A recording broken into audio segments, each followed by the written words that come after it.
It's a pleasure to be here, and it's definitely a pleasure to be free in society. But being in society is when your time really starts.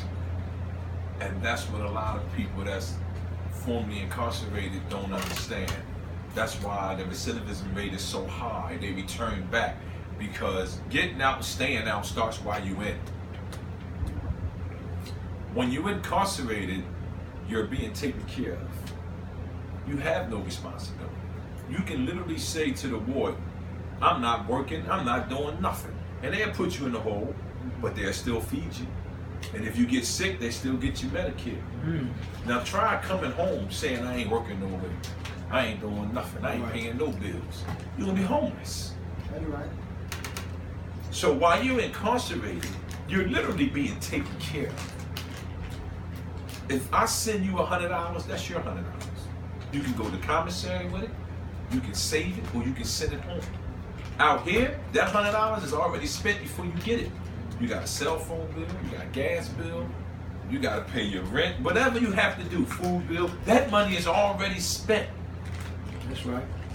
So once you come home, that's when your real time starts, because you're leaving in a controlled environment and you're coming to an out of control environment, but they're telling you to stay in control and be responsible.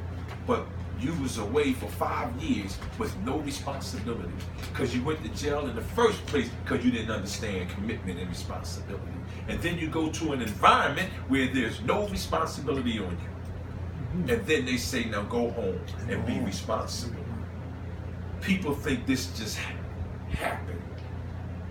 This is plotted out because the penal system is a business. We are sold on Wall Street like diamonds and gold and orange juice. People don't understand that. The government has contract with privately owned individuals. My favorite ball player, Michael Jordan, owns a prison. What? Because people told him that deals with money, that invests his money, this is one of the ways to go. Here's what happens. You have $100 billion spent on the prison system. $100 billion. But they don't want to look like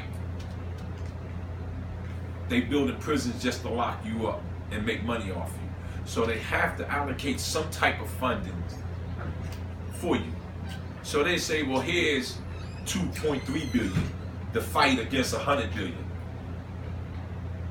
You know why O.J. Simpson beat his case? Not because he was innocent, because he had money to even the playing field. Okay. He was able to match the government dollar for dollar for when it came to put on a case against him. He was able to go get the dream team. So I say that to say this. In order for us to stop the recidivism rate, to stop the rate of the way we go back to jail, you have to have an even playing field. You have to have lawyers, judges, district attorneys, and everyone else that's involved in the penal system be on the same page of stopping recidivism. And I'll tell you why that's hard to do. It's hard to be a guard in a penitentiary, making money, paying your family's bills and everything, and sending your children to college, and then turn around and tell someone you wish recidivism would stop. You wish people would stop coming to jail. It's no truth in that.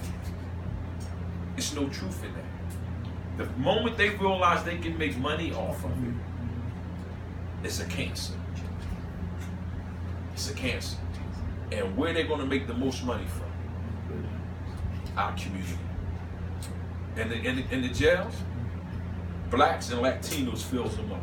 We have a sprinkle few whites, especially young. You don't see a lot of young white males running around in jail. You have a few of them. You don't see a whole lot of them, as you know, with us in there. For one, we don't have unity. We don't have unity. A Spanish guy come to jail, they'll run up to him, they give him shower shoes, they give him stamps to write home, they give him soups and stuff to eat, make a phone call for him so he can get in touch with his people to let him know where he at. And you would say to the Spanish guy, wow, he from your neighborhood? No, I just met him, papi. One of us come to jail? We just standing there looking. I don't know him. You know him? I don't know where he from. He from your neighborhood? We don't even embrace each other. And we bring that same attitude out here into society. I have received a phone call yesterday from Greatersford Penitentiary, and it was the Lifers organization. And I represent a lot of jails, and especially like Dallas, I represent the Lifers there as well. And they said to me, they said, we need you to keep doing what you're doing, because there's a lot of people that say they represent reentry, but in reality, they represent themselves. They represent themselves. And when you represent yourself and not the masses of the people, then that means you go the way the wind blows. You don't really stick to what the cause really is, what the mission really is. Because the mission is the goal. The mission is what drives you. The mission would keep your own personal feelings out of it. Because you represent everyone. This is a mission because I didn't ask for it. This is a mission, I tried to put this down 100 times and I just can't. And when you have something that was given to you and is put in your heart, then you have to embrace every obstacle that comes with it. You have to take on an obstacle like the form of water. Water will take on the form of the obstacle that's in its way until it beats a path through it. You have to be willing to do that. That's why a lot of people come home and get caught up or go to jail, go back to jail, go to the graveyard, because they're not willing to take on an obstacle. Because when they incarcerated, they lay on a bunk and they daydream about their plans in society and what they're going to do out here in society. And they don't even daydream and put obstacles in their daydream. That's not even reality. You ain't gonna have a life without no obstacles, without no hiccups. That's not even reality. And if you're not even focused spiritually, you're lost. You're lost. I don't care what you believe in. If you're not focused on it and you're not making that your go-to, your GPS, what guides you and keep you going straight and keep you focused, you think it's easy doing 22 years after being around individuals that's negative, in a negative environment. Jail is a negative environment. You have a few people come out positive and think positive, but 90% of the jail is a negative environment. I was with a guy, Mike Brown. He was with the Enron, billionaire guy, and he was one of my cellies. And he said to me, "Me and my guys, you know, he's in there talking, and we was talking about what we used to do on the streets. We was getting money, this, and that." And he looked at us. He said, "You dudes was in the way. See, you guys was in the way." And we looked at him like he was crazy. About 3 or 4 days go by. He used to like to run the track. He come in, and when I come in on my bunk was a Ford magazine. It was a Ford magazine. And it was turned over to his picture. Because you never know who you're next to. You never know. Don't nobody walk around with their bank account in front of them. You never know. And right there on the Ford magazine was him, the article and everything. And he was worth a few $1 billion. And he saw me reading, and as he was going out to the shower, and certain images you never forget. And he put the towel over his shoulder as he was leaving and said, "Like I said, y'all was in the way." And walked out. Oh, wow. And I just sat in that cell by myself. I said, I have came nowhere near $1 billion. And they gave me 100 years. And here, he only looking at a few. He wound up getting this case overturned and going home. Wow. And I explained that to a Jew guy named Mel Stein. And Mel Stein said, here's the problem. He said, y'all go into a bank, meaning our race and others, with a mask on and a gun and rob them. He said, we'll go into the bank and they'll help us carry the money out. They ain't figured out they got robbed yet. He said, but we both robbed them.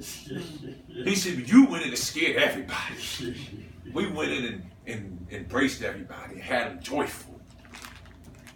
That's why we go home and never miss a beat with our children. Y'all do stuff because it's rigged for y'all to stay here. Wow. To keep the upkeep of the building. Wow. Look at the 13th Amendment. Slavery has been abolished except for when you're incarcerated. Wow. Wow. They found a way to make slavery legal. Legal. And they make more money now off of slavery now than they did when it was slaves. Because you ain't never heard nobody say we got to build something that costs $500 million for them to pick cotton. Or the housing. They building prisons and closing schools. And they telling us they can determine by 3rd grade. That's right. How many beds they need to build in this jail? This just not no fly saying. This is reality. Based on us. Yep. This is reality. This is what is happening right now. And then you wonder why our children is lost. There's no guidance. Especially when there's no father in the house. Wow. When there's no father in the house. Because see, I went astray when I went on my own. Because I had a father in the house. And my father, he had one saying. Everybody has to follow rules, son. He said, even when you get your own, you're going to have certain rules you follow in your household. Everyone has to follow rules. He said, but the ones believe they can make their own rules and not follow rules are the ones that always get caught up on somebody else's rules. Because one thing about jail, when you get there, it's nothing but rules. Nope. From the first moment you get off that bus and you stand on that line, rule number 1, no jewelry. Send it home except for your wedding band or your glasses. Watch, all that got to go. None of your clothes, none of your underwear. We got some used stuff for you until you can get the commissary and buy some new stuff. Wow. Whoa. Wow. You just ate at a restaurant with steak, sirloin, and all that. Now they got a brown bag with bologna and cheese and the juice. And you're grateful for it because you was hungry all day riding on that bus. Then they take you into a place where you don't know nobody in there and say, this is your cell. You don't know what this person is there for, if they mentally messed up or not. You don't know none of this. You have to figure this out on your own. One of the most valuable lessons I learned was from a man named Mr. Williams. He was a lifer. And Mr. Williams already had in like 45 years when I got there. And they called child time. And I went to child, and everybody came out at one time. And I bumped him, but I didn't know I bumped him. And I went to the child hall. We sitting in the child hall, we eating, and it was just all this noise. You ever see the movie Gladiator? And you know how they was in the dome? That's how the jail sound is. Everybody's speaking at one time. And we in the kitchen. And he came in, and Greatersford, the kitchen is at the end of each block. And he came in, he had on a white terry cloth robe and some slippers. And I was sitting in the far right, maybe 7 tables over. And when he came in, he just stood in the door looking. And all of a sudden, a pin just dropped. You can hear a pin drop. That's how the volume of voice went down. And I knew in my heart, I said, he's looking for me. I knew it.